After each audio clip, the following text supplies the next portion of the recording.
All right. We're calling the December meeting of the Information Technology Advisory Commission to order. We're all virtual tonight, taking one of our two allotted all virtual meetings. We do need to go through where we are attending from for the roll. So I'm John Burke, I'm the chair, and I'm attending from my home in Arlington, Virginia. Mike? I'm Michael Cornfield. I'm vice chair. I'm also in Arlington. Frank Jazo, I'm at home in Arlington. Mr. Smith? Jim Smith, home in Arlington. And Andrew, if you could come on screen, so we have to be able to see you for it to count. Yeah, I'm trying to. Okay, but I'm in Arlington. I'll skip over. Chris. Hey, Chris DeMiro, attending from Arlington. Thanks. Great. Jackie. Jackie Snelling, attending from Arlington. Laura. Laura Gross, also attending from Arlington. Prescott. Yep, I'm in Arlington. Mobile. Yeah. All right. Yeah. And Andrew is also attending. You said from Arlington. If we need to conduct business, then we need to see you. But I don't expect us. Well, actually, no. We do have one item of business this evening. Yeah, so. I'm trying to get on there. I don't know what's going on with this thing, but I see right. everybody. Thanks, Andrew. All right. Do we have any public comment? I think I might be the only public person. I have no comment to make. Thank you for asking. Great. All right. Chair's update. We have attached, I distributed, it's public, the county auditor's report on information technology enterprise architecture governance. It's a wonderful read, as all audit reports are. I've invited the county auditor, Mr. Scott, to attend our January meeting. So let's hold any questions for tonight. And since it just came out last night, I'm sure you've all read it and prepared questions for this evening. But if you can hold till January, that would be appreciated. The other item that I sent out was Chris's draft with very few edits. Thank you, Chris, for an excellent draft endorsing the small business development center at the Mason Fuse location in the upcoming county budget conversations. We'll move later to address that, but if there's any concerns or edits that people want to make, friendly edits or otherwise, we can discuss that later. The other update is that we have been working behind the scenes to affect the leadership transition. We don't know exactly when it's on the agenda, but at the soonest possible next moment, maybe hopefully for January, Mr. Cornfield will be assuming the chair of the commission. I will be rolling off as chair. I'll still be on the commission as a member and fill out my term. And Prescott has agreed to serve as step up into the vice chair role. So we're going to be executing that leadership transition, hopefully seamlessly, coming here in January. And Mike, did you have anything you wanted to share? Well, I will wait until we're all together in a room in January to thank you for your service as chair. But I'm putting a marker on that. Thank you. Next item would be the approval of the November minutes. Tracy, thank you for sending those around. Do we have any edits to the minutes?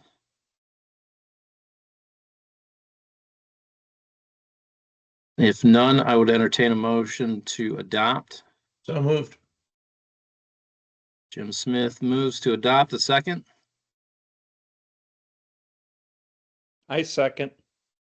Mr. Cornfield seconds. All in favor? Aye. Aye. Aye. I'm abstaining since I wasn't there. Aye. Okay, Andrew, can you come on camera for your aye or?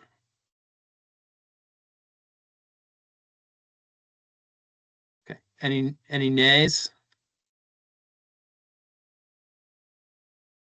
Okay, so I've got my John Burke as an aye, Mr. Cornfield as an aye, Chris DeMuro as an aye, Jackie Snelling as an aye, Laura Gross as an aye, Prescott, were you and I on the minutes?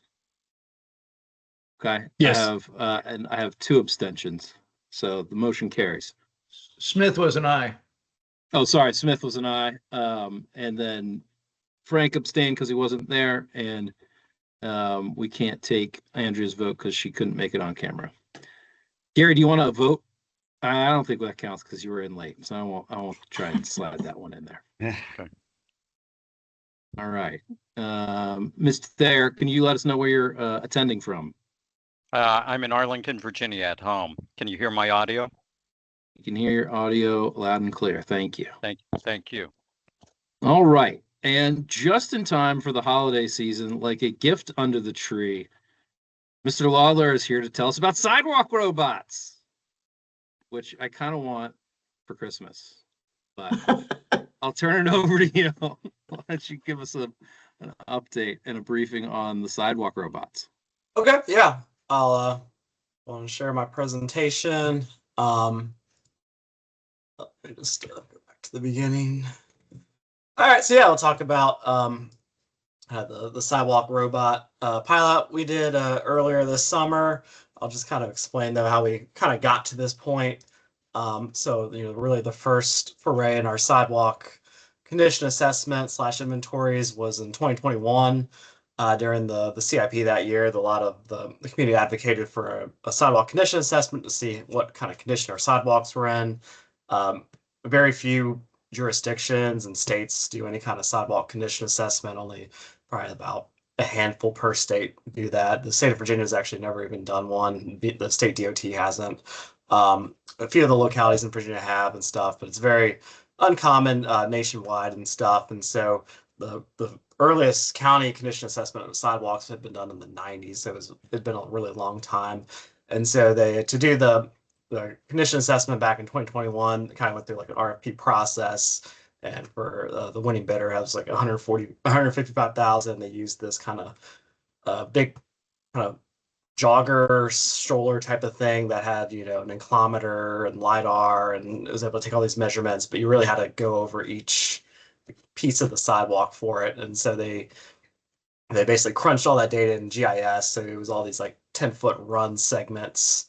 And then they basically scored the condition of each segment using this like route accessibility index. And so you can kind of see like they do all these kind of measurements and everything. And then they put it in this formula about like the level changes is kind of your vertical change. So that's kind of you're really measuring your tripping hazards and weighing that at 65% of your score. And the running slope is kind of the slope, but like if you're going down a big hill that would have a high like running slope.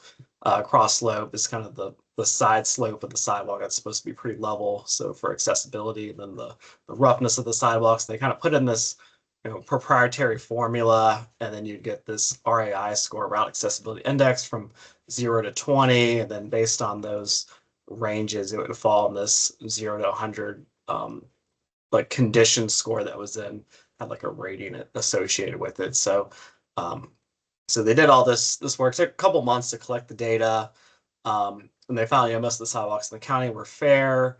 That about half were good and excellent. There was very few that were poor and very poor. You can kind of see on the map of like overall sidewalk conditions.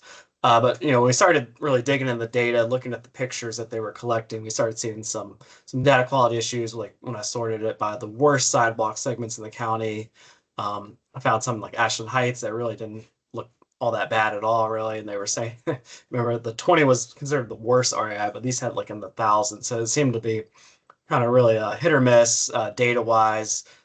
We also had them logging all the tripping hazards they encountered, and then we gave those to a contractor that shaved the sidewalk. So they would kind of like shave these panels at the joint to get rid of that tripping hazard. And they found about a third of these tripping hazards that this survey found didn't exist, basically.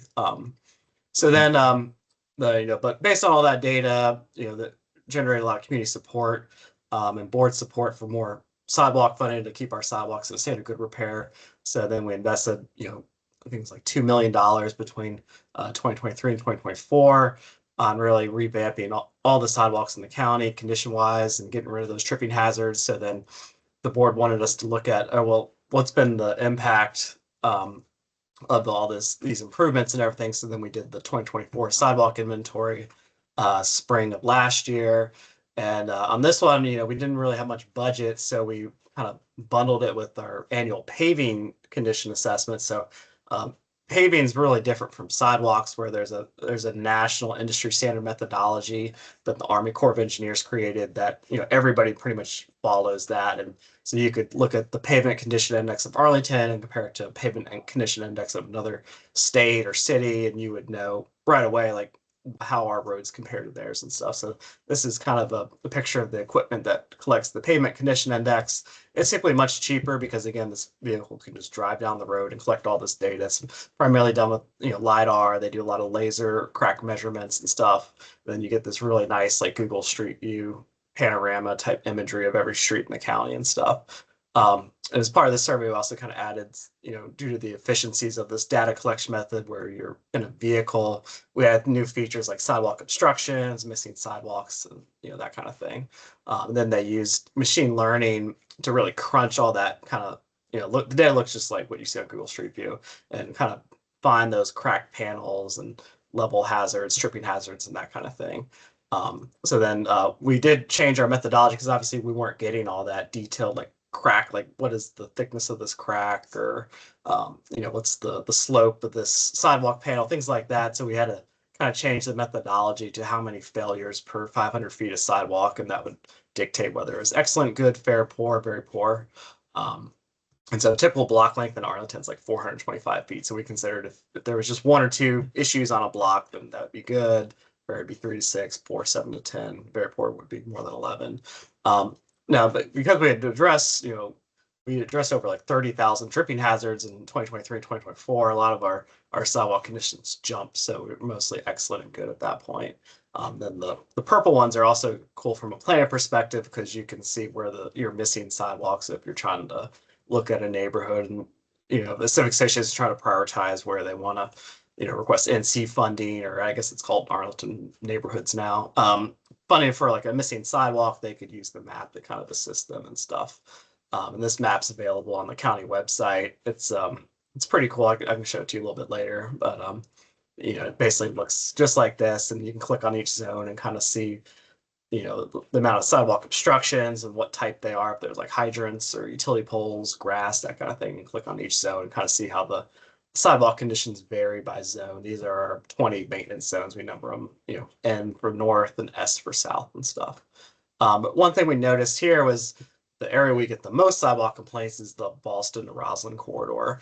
And that was not mappable at all, where it just said it was almost all excellent. And when you looked at the footage that the vehicle was collecting, it was typically obscured by either like outdoor seating or landscaping, trees, parked vehicles, all that kind of stuff. And plus these sidewalks tend to be a lot wider in this area, so it just wasn't getting those, wasn't able to get that imagery really good enough to analyze. And another issue here is a lot of the sidewalks here are brick pavers, and it doesn't contrast well when you have hazards on those. They're just harder to see from a distance and stuff.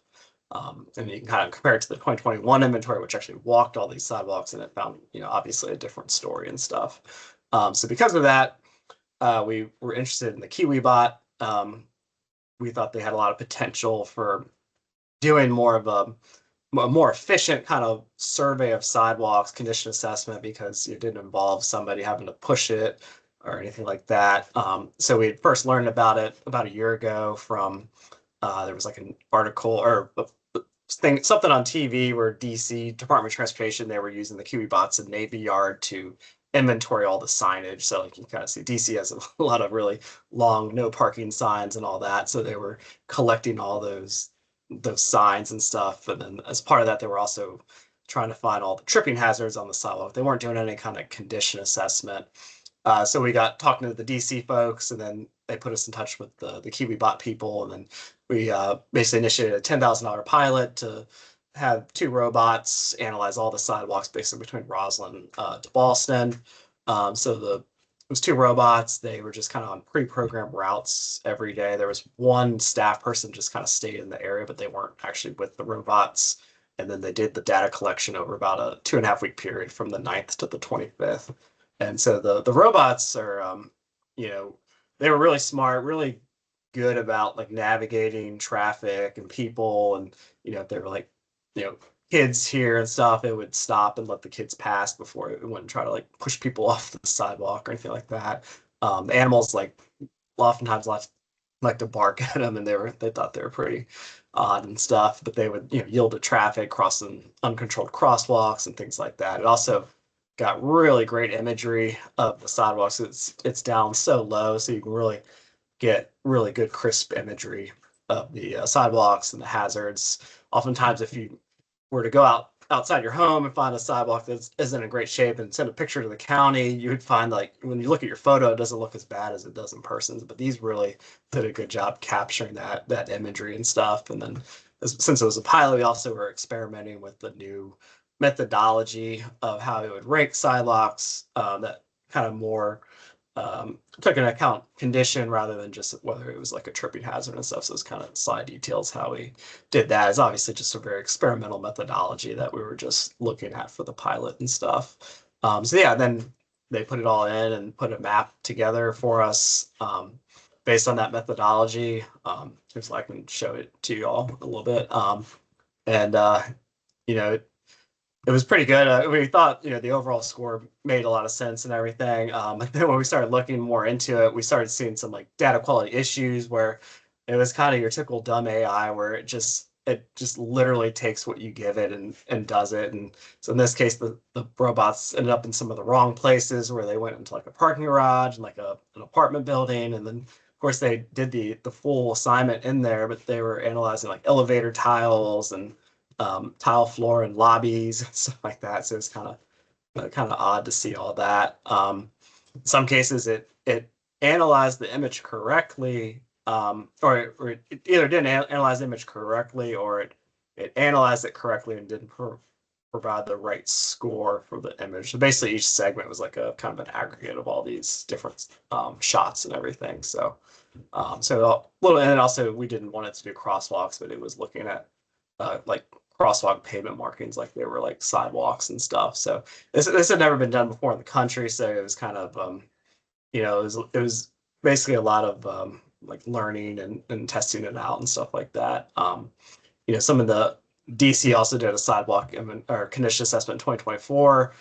They used these over like it was much more expensive. There's about $800 a mile, so it was over like $1 million, I think. But they use these like ATVs with a lot of LiDAR and kilometers measurement type stuff, and then more of like a Segway type of thing. So then they had a different formula as well. Theirs was just like a 1 to 11 scale, but it was basically they had to somebody manually graded each picture and spit it out like a score that gave it a rating and stuff. So we're continuing to work with the KiwiBot people about using more machine learning to kind of like show it where it failed on either the evaluation of the picture or the score of the picture. And then that's one of the nice things about machine learning is it's quick and easy to rerun and stuff. So continue to work with them on these kind of problematic areas and stuff.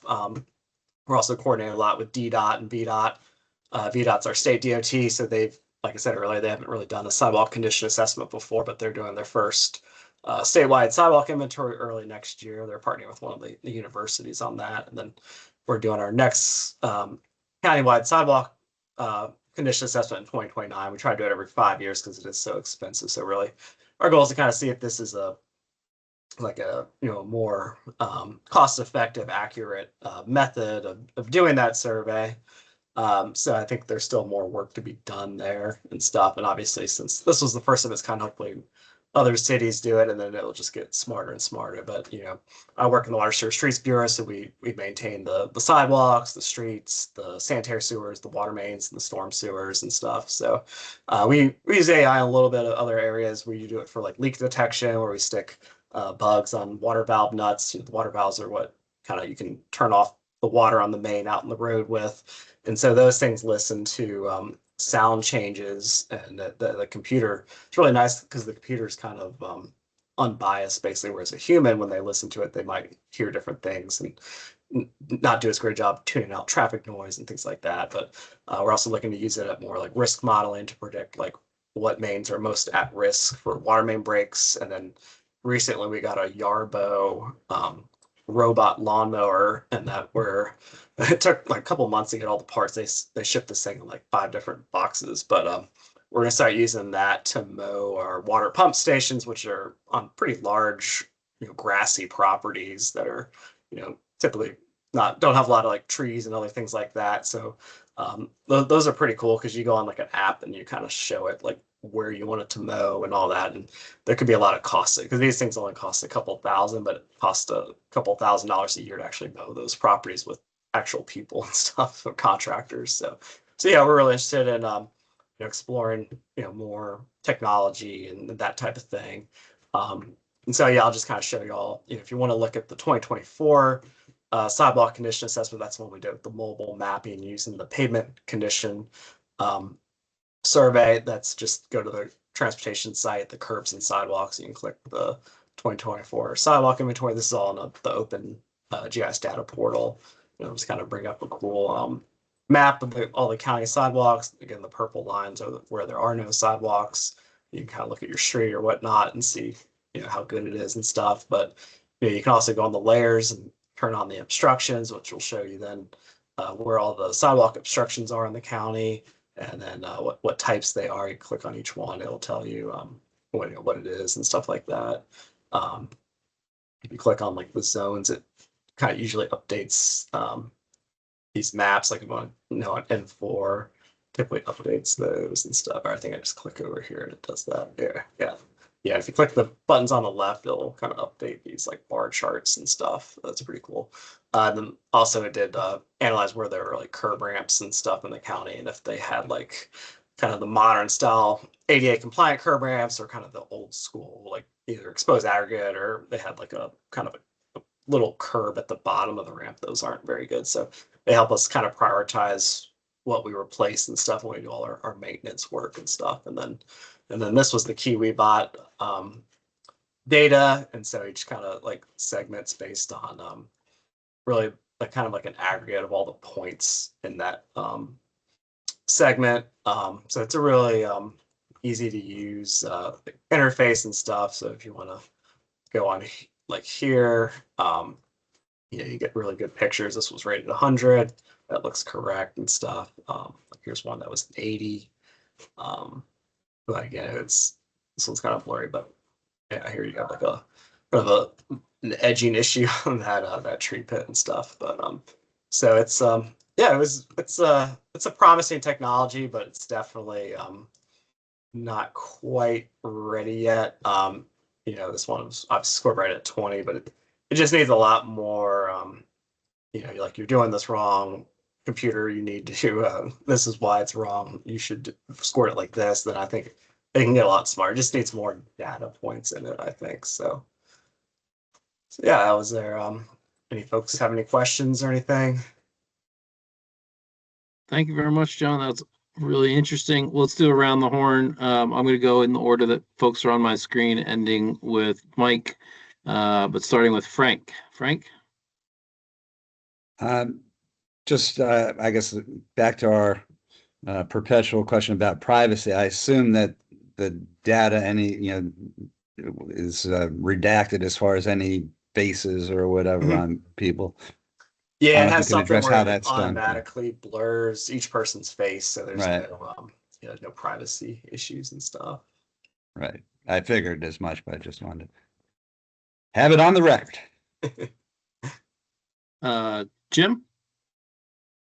I guess, the ultimate question is, how is the data being used? Are repairs being made? How are the problems that are being seen being addressed, if at all? I saw that on one of the pie charts. I think the 2024 one showed that 1% of the sidewalks were in very poor condition.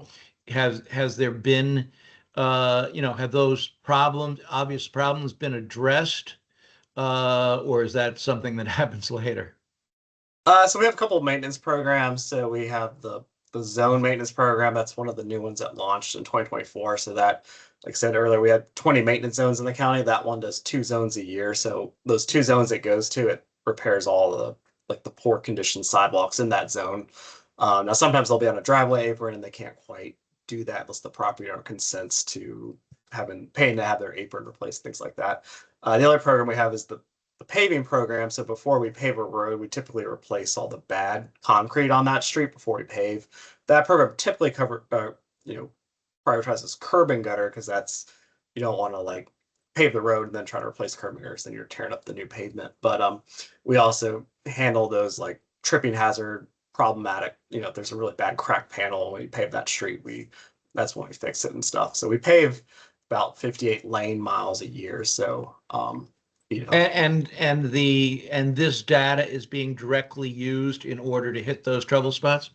Yeah, so our construction manager knows where to look and then where to prioritize as far as like which 2 zones we do next year and things like that. And then we also have a reactive maintenance program where, if people are sending in pictures on the report a problem website, then we'll send our internal crews out there to make those slab replacements and stuff. So Thanks. Chris? Hey, thanks so much for the presentation.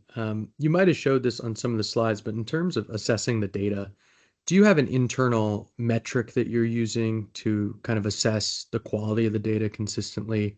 I know you showed some anecdotal examples. And as a follow-up, is there any metric you're looking to try to achieve in terms of the quality of the data versus how much you're paying per mile to get the data?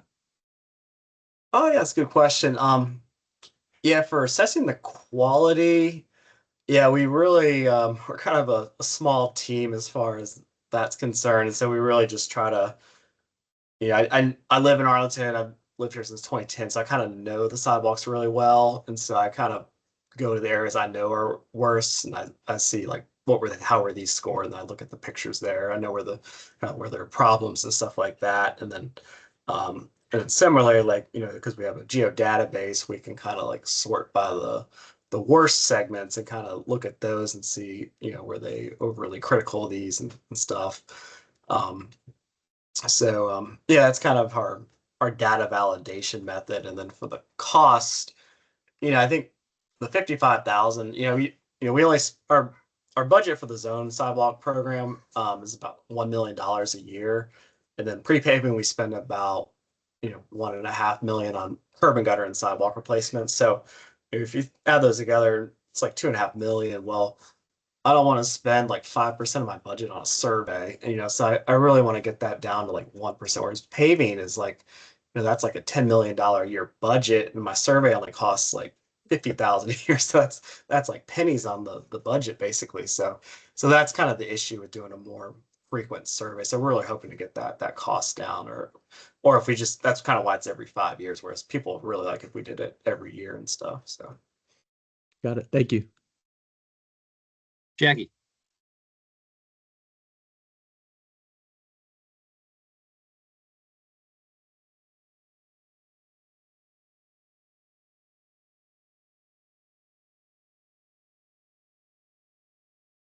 I think Jackie's figuring out how to come off mute.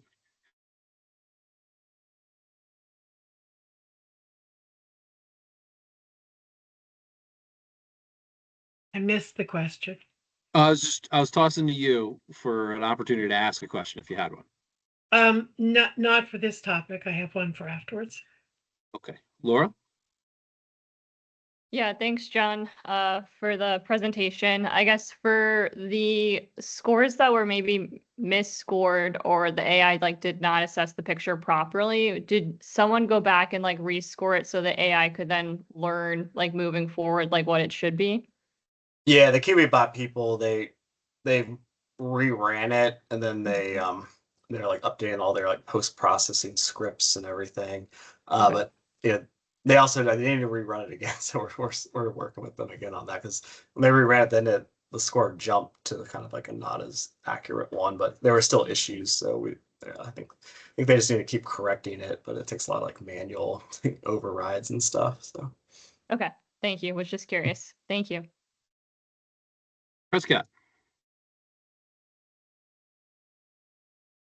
Yeah, sure. Hey, thanks, John. This is interesting, and good data. I was curious if you've been able to use the data that you've collected. I don't know if you mentioned how many times you all have done this survey, but have you been able to like forecast or predict where deterioration is more common? Like I don't know whether it's like high foot track areas or more residential versus commercial areas.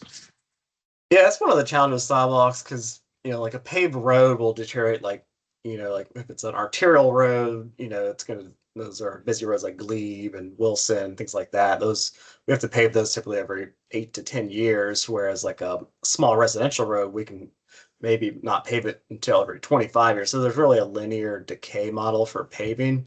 But for sidewalks, a good concrete slab that it could last 100 years and not have any issues. Whereas we also have brand sidewalks poured the last 5 years that look horrible right now because people have salted it, and with concrete, that basically creates like an acidic reaction because its pH starts out high and it drops down. So when you salt it within the first 5 years, it causes a lot of spalling and stuff. So it makes it really tough from an asset management standpoint. You don't have like that linear decay curve.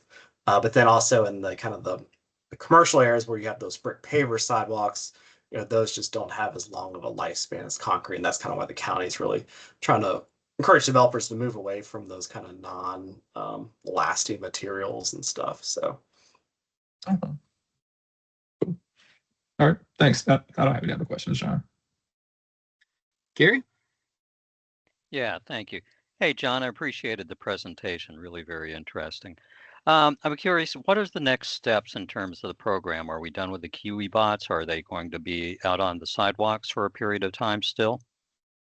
Well, they've wrapped up all the data collection for our pilot, but we're still working with them on the actual like processing of the data and the machine learning aspect of it to continue to tweak the model and all that. And then, so yeah, I think DC is also talking with them, maybe doing another pilot over there and stuff, and because DC asked us for our scope of work and our methodology, so I think they're interested in kind of advancing that, and hopefully it'll get more accurate. But we're hoping that by 2029 when we do our next survey, particularly for a lot of our sidewalks are in these like residential neighborhoods, these standard 4-foot wide concrete sidewalks. We're hoping it could just kind of zoom through those and be really accurate and give good data for those. Whereas obviously the commercial wider sidewalks in these commercial areas are much more difficult to assess and stuff.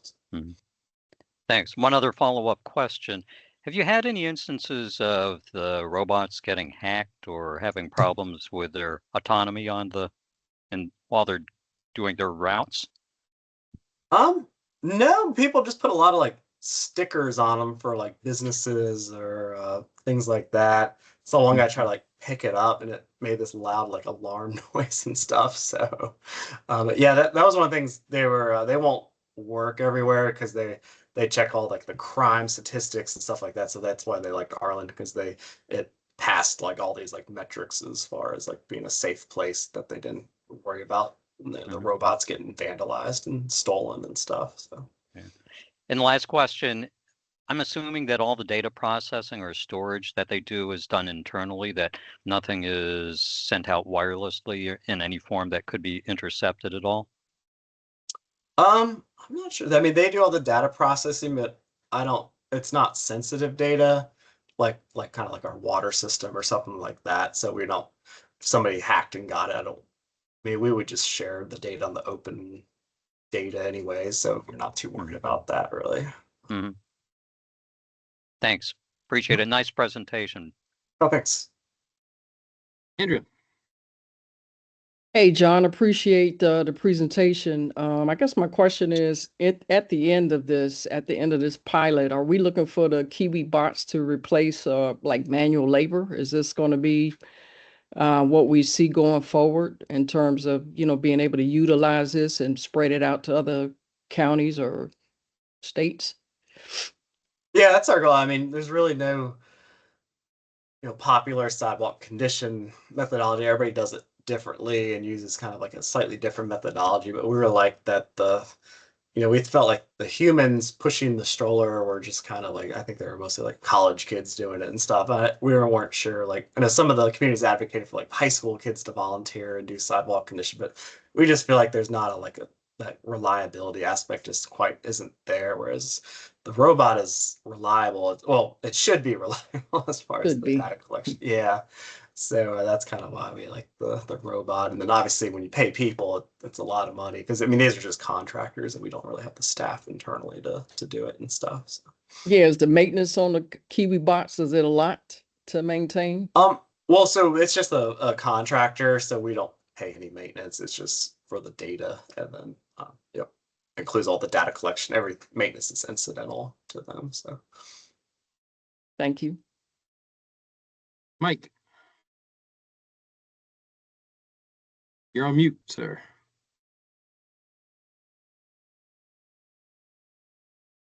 Sorry about that. I appreciate the presentation of your stuff. And I appreciate the other commissioners' questions, and I don't have anything serious to add.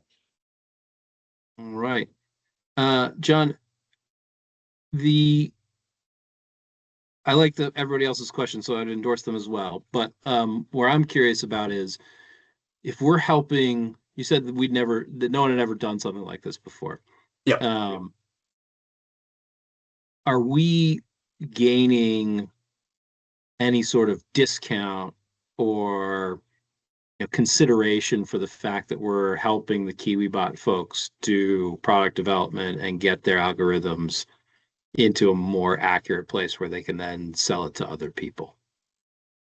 I think that's probably likely. From our standpoint, we're willing to participate for advancing kind of the science behind it because there is no national standard or anything like that. We think this is like promising and stuff, but I think we did get quite a discount where, those were our widest sidewalks in the county, and they did, about 1/10 of the county there for 10,000. So, obviously we feel like for the 4-foot wide residential ones, outside those areas, the robot could do a lot more miles and it would take less days and less cost and be easier to process and stuff. So I think it was certainly a fair and reasonable cost, and we don't mind, just for the science of it to, that this, if more and more cities use this type of method, I think the more options you have, the more it'll reduce the price of all the other sidewalk assessment technologies and stuff. And I think right now in 2029, we're not really envisioning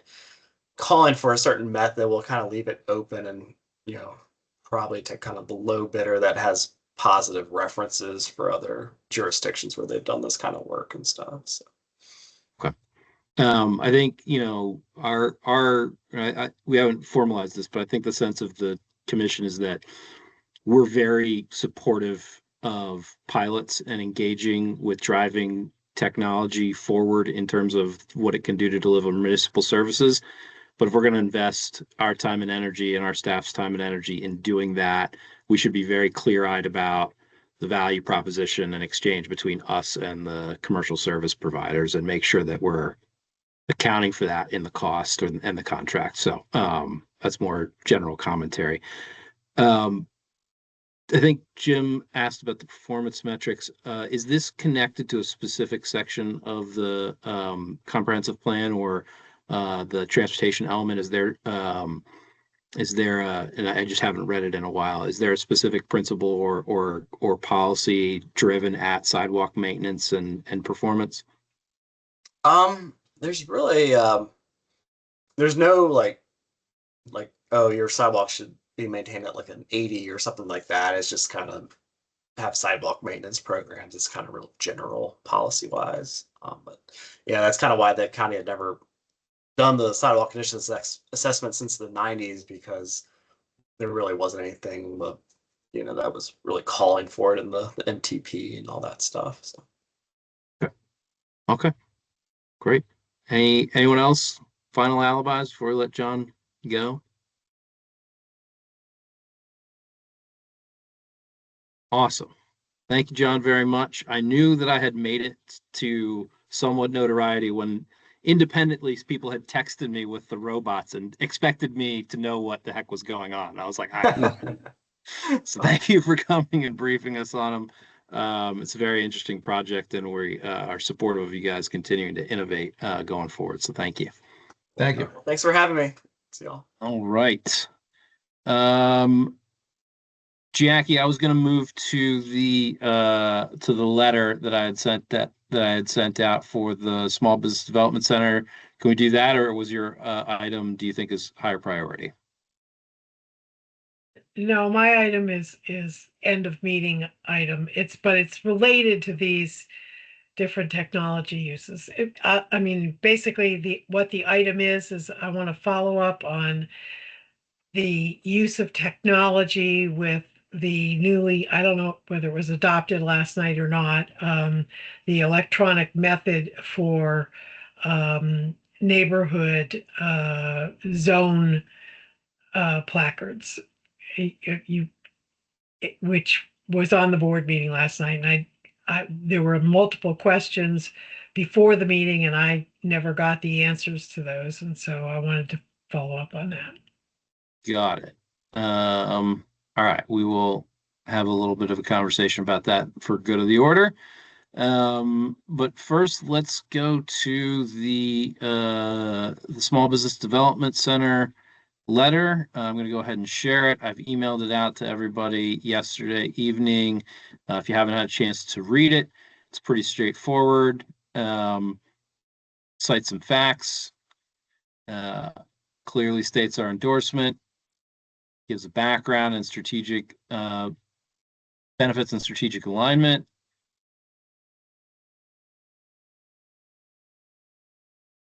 And complements our existing biz launch program. Did anybody have comments, concerns, edits?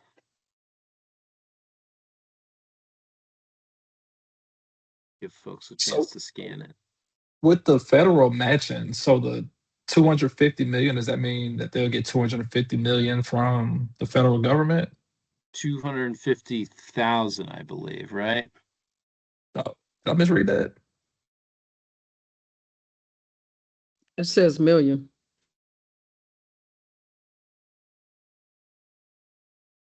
It's item number 2, John.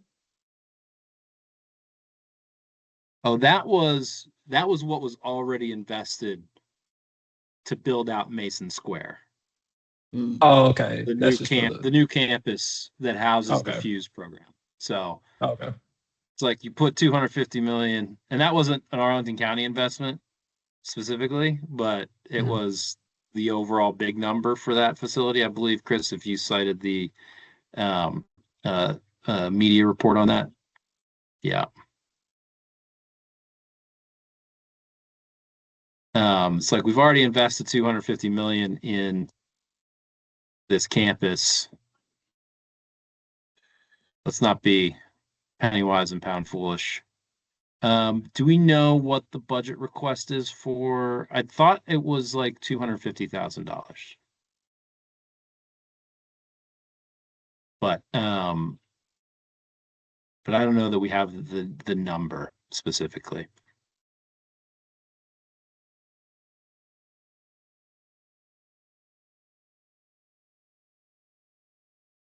So, and I don't know that it's a fixed cost. I think it's what pro services and programs do they want to have there? So that's probably negotiable to fit into what the county can invest. So, and I think what we're endorsing is the concept of having a physical presence at that location. Gotcha. Okay. Yeah, I think it looks good. I didn't have any additional comments or questions. Anybody else? Not that we I need think to it's add. good too. Oh, Has what are the local jurisdictions that have SBDC?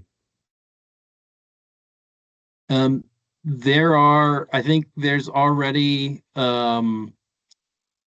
a Mason Enterprise run SBDC in Fairfax County, but there's not, from our discussions with the program folks at Fuse, anything located within Arlington. And the one in Fairfax is already serving Arlington County businesses. Yeah.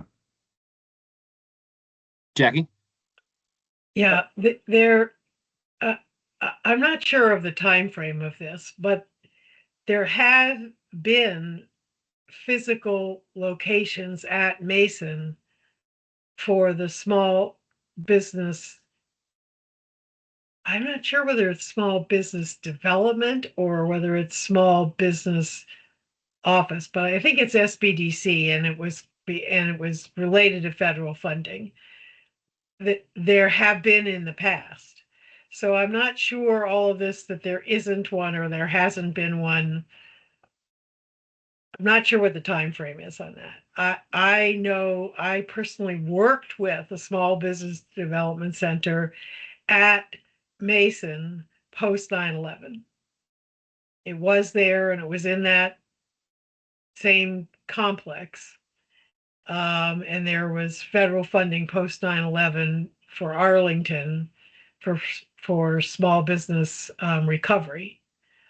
And so those grants were going through there, but there was a physical office. It wasn't a continuing center, but it was a office located at Mason.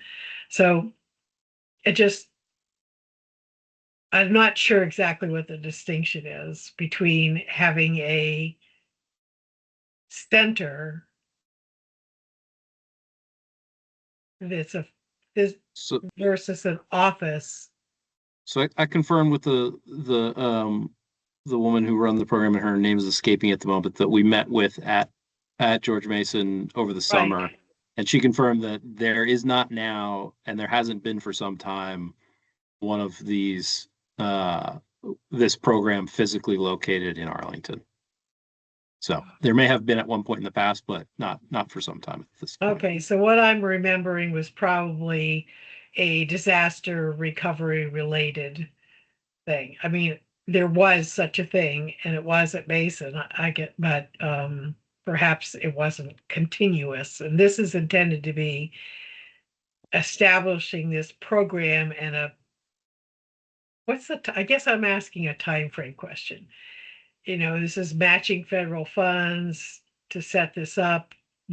Was this annual? Is this, a particular time frame? Is it leasing of space? What is it? It would be an annual commitment, and the idea would be this program would coexist as part of economic development resources alongside the Biz Launch program and the other things that Arlington Economic Development does. And so it's dependent on the continuing federal funding of this program. If the I would think feds, so, yeah. so if the small business office stopped funding this program, that would go away. I would think so, yeah. So year to year matching. Now it says match federal funding 1-to-1.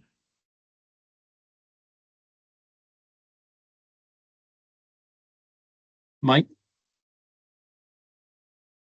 Yes, whose idea was this? Is this a Fuse initiative that we're supporting? Yes, that's correct. I think there should be a sentence or two explaining the origins of this initiative in here, and that we're so that it just doesn't come out of thin air. We're supporting Fuse in its desire to have this support. Because it's not an Arlington office, right? I mean, it's not a county office, it's a Mason office. Yeah, and that's fine. I just think we should acknowledge that we're supporting the Mason initiative. Right. That I'm sorry to piggyback, but that's part of why I was confused about it, is because it was a Mason. The recovery thing was, a grant that went directly to Mason, but Arlington would be matching a grant for a location at Mason. It wouldn't be a county location. It would be a Mason location, right? I mean, it's whose program is it? Yeah, that's my question. John seems to be answering that. Yeah. So, Otherwise, it's a very well written and reasoned letter. Really is. John, Yes, you could it's excellent. I just was confused by who is the money going to be matching, and who was the owner responsible for the program? Is it, how does this relate to Arlington's Economic Development Department, for example? Or not? Catalyze has 2 A's. Yeah, I let me write and then edit. Sure. John, you might have more to add to this, but just for background, so the SBDC program is funded through a cooperative agreement. So it's really 4 major parties. It's the U.S. Small Business Administration, it's the state of Virginia, it's George Mason University, and then it's a sponsoring local institution. So the sponsoring local institution has to provide funding for the federal funding to match, but it's those 4 entities that partner together on any specific SBDC site. Okay. That's helpful. Yes, very helpful. Hey, John, I did check my notes from the June meeting, and it was Liza Wilson Durant, the Associate Provost of Strategic Initiatives at GMU, that we met with, and Paula Sorrell, Associate VP of Innovation and Economic Development. I think also, well, at least with the fuse there. But those were You give me, I think Liza is a doctor as well. I think so. I don't have that down, but from my notes, but I think so. I'll go verify that. And what was Liza's title again? Liza was Associate Provost, Strategic Initiatives at GMU.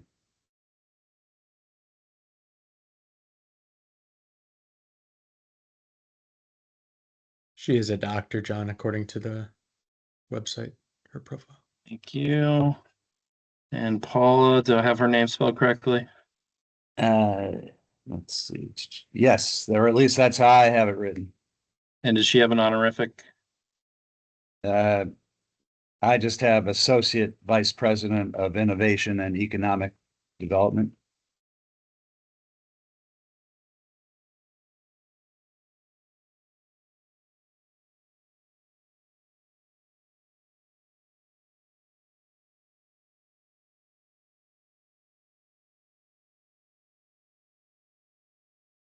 Yeah, that spelling looks correct based on her profile online. Thank you. Best research team in the business. Hate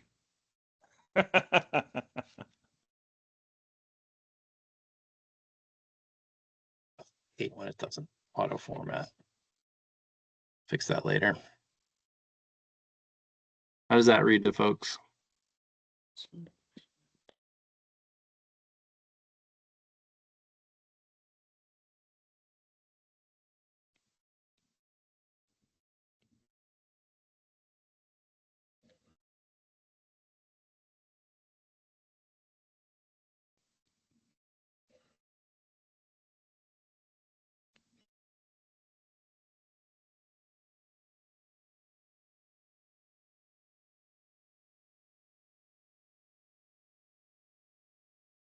The beginning of the second sentence, the request was for, is this what Wilson and Sorrell requested us?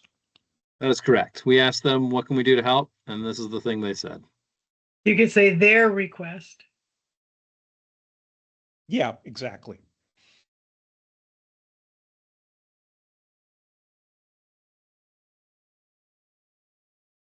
And I'm sorry, I didn't read it as closely as we are doing now. Where does that footnote go to? Footnote 2. The Mason. Okay.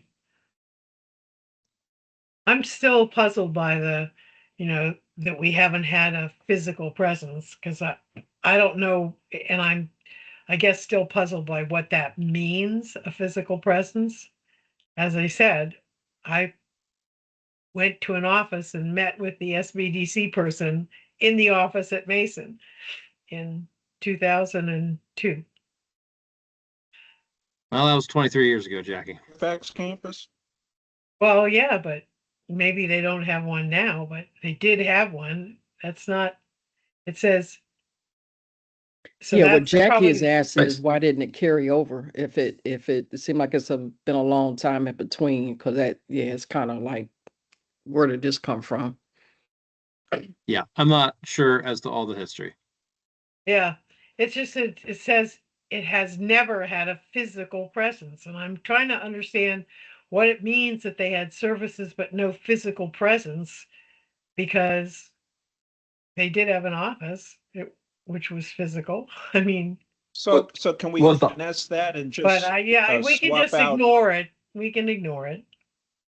Yeah, I Was mean, the just say office, Mason lacks a physical presence. I mean, SBDC lacks a physical presence in Arlington. Yeah, it's just that has never had that struck me as debatable. It, You could say does you- not have. you've got more depth in education than I do, Jackie, but my understanding is that the folks wear many hats. So you might have met with somebody and they might have an office in Arlington, but that doesn't mean that the program had offices in Arlington, right? No, I met with someone from the program office in Mason and Arlington. Yeah. This is the information that we have today, so I can't. We could I can't square say the circle. does not have.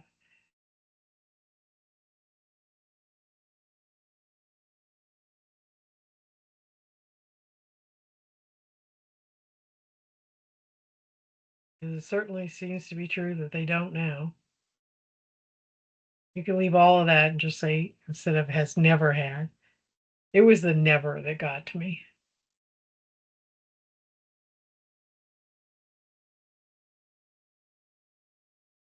And I confess, having been here 40 years, I see a lot of this is the first time we've ever done this where it's not true. People think they're doing things for the first time all the time.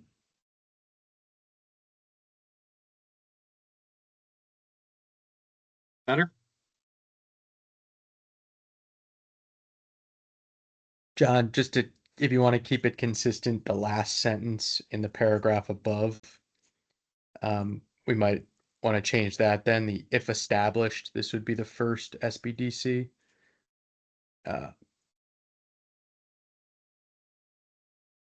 We could honestly just delete that, or we could edit, but yeah. And then this is a small nit, but after Dr. Liza Wilson Durant, should there be like a comma there or a hyphen? Yeah. Yeah.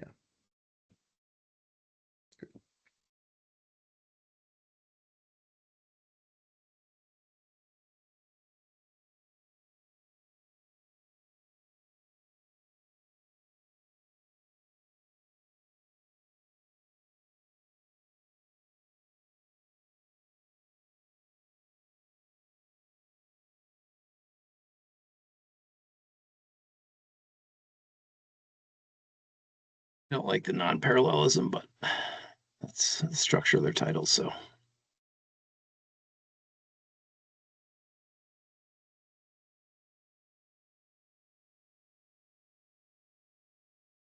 small nits are encouraged. What's the spacing in there? SBDC located in?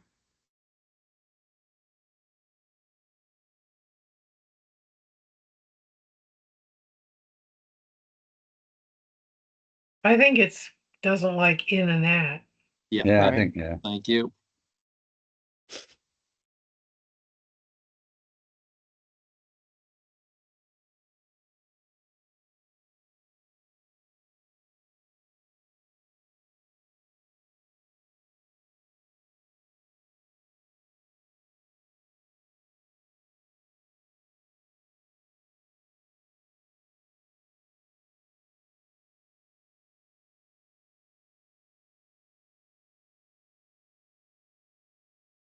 And this, John, is a replica of what they currently do in Fairfax, what we're asking them to do right here at Fuse.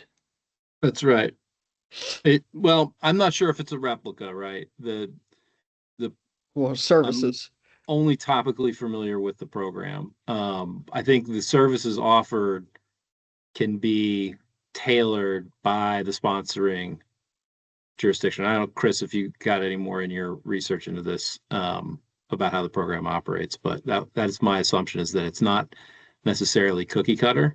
It is to be tailored based on what the county wants to do and what the county wants to invest in. And I think that's appropriate, right? We want the Arlington Economic Development people working with the Mason Enterprise to figure out what the right fit is to complement the existing biz launch programs, because what Arlington County does outside of this might be different than, or probably is different than, what Fairfax or Alexandria might do, right? So like we want those folks who are deep in it to figure out the details. Yeah. But it just seems like a good ad, generally speaking.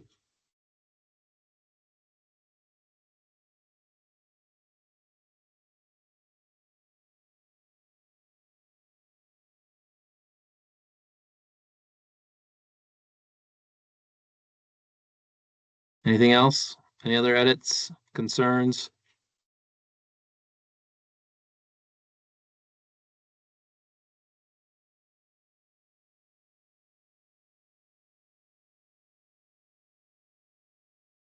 All right.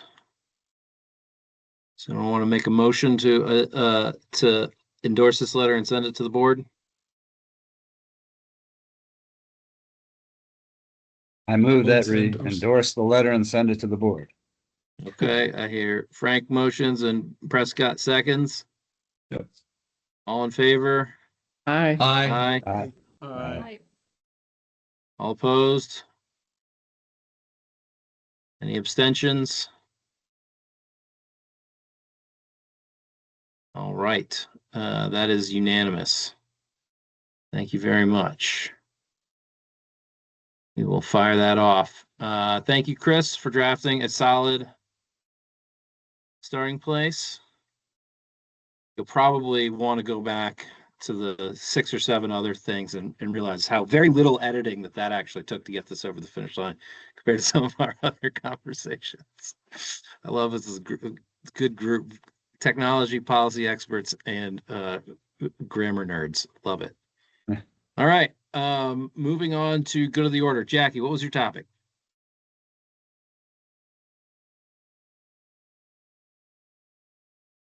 Sorry. First, I apologize for not having complete information on what happened at the board meeting last night.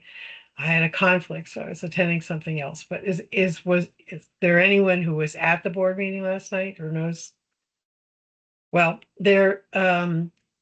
as you all know, we have something called neighborhood zone parking, where you can apply for permits for parking in neighborhood zones, and you can get guest parking for neighborhood zones. And what was on the agenda last night was a change to make this an electronic process now,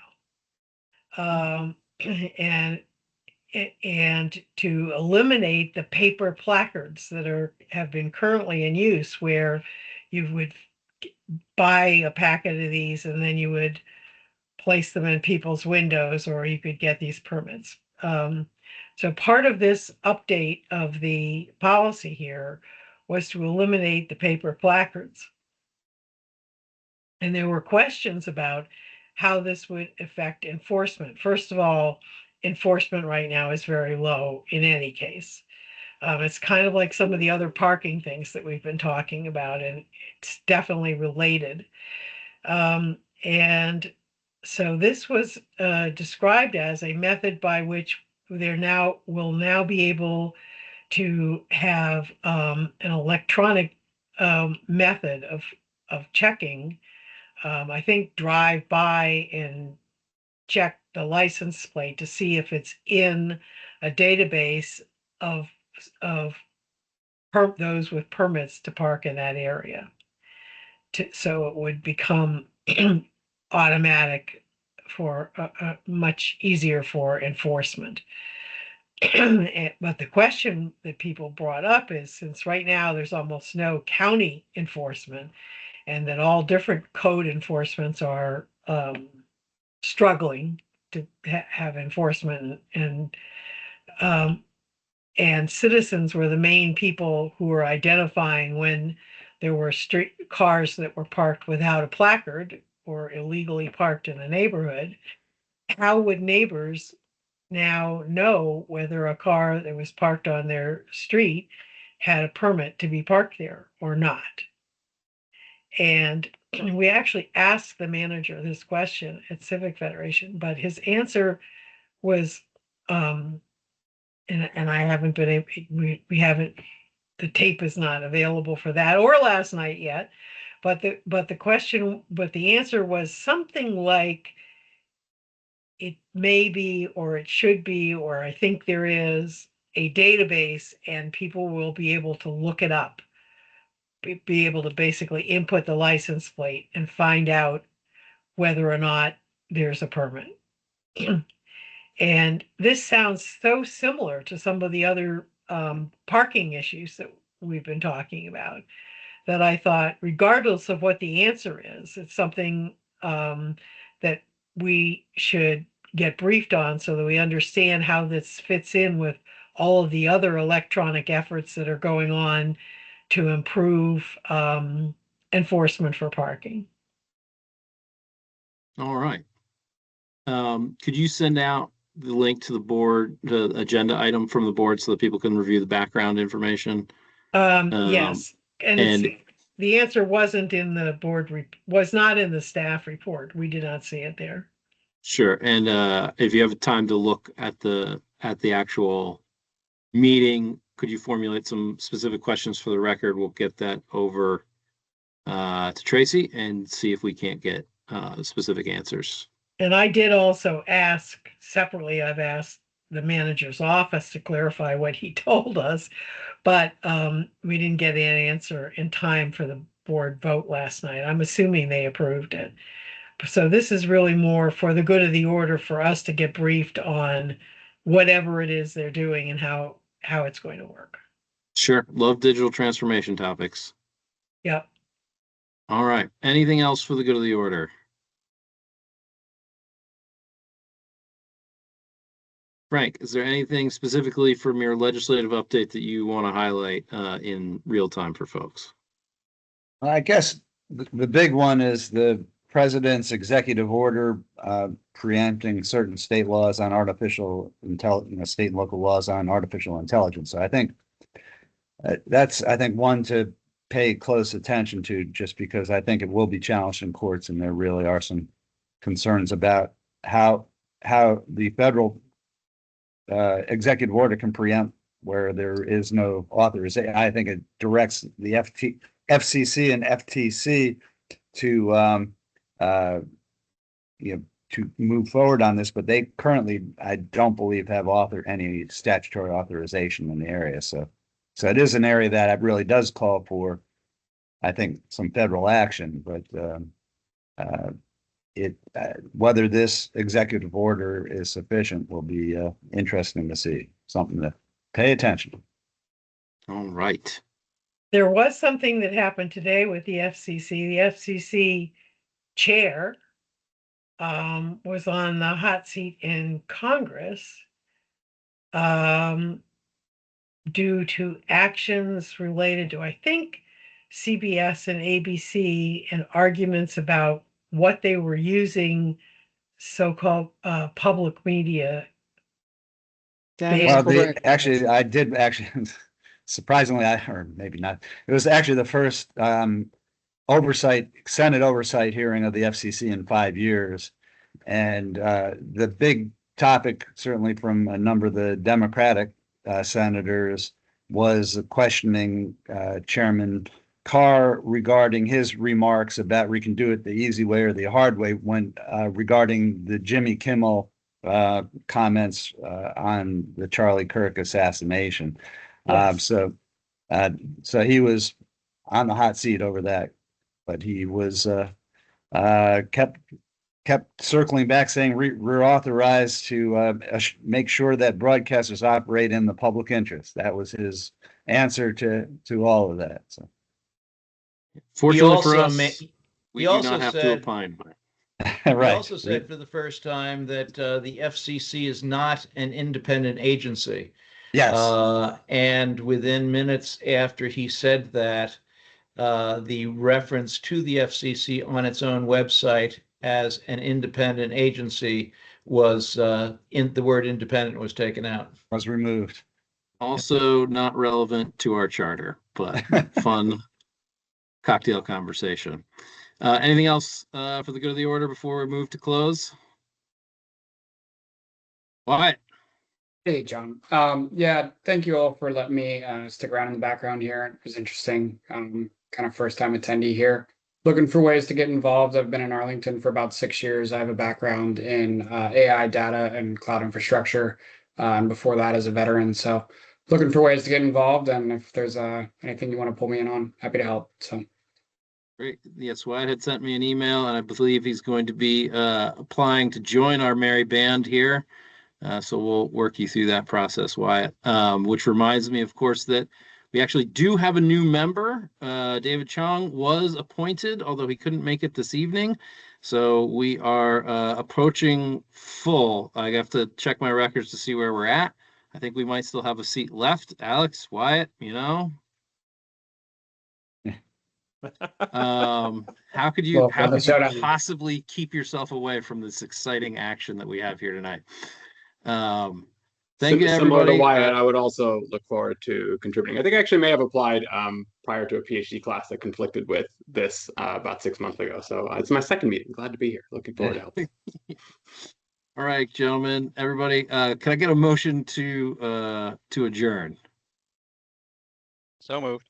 Gary moves. I second. Frank seconds. All in favor? Aye. Aye. Thank you very much, folks. Have good, happy, safe holidays, and we'll see you in the new year. Yep. Merry Christmas. Thanks, Happy all. holidays. Happy holidays all, and Happy New Year. Happy holidays. Thank Thanks you. all. Bye all. Merry Christmas. Happy New Year.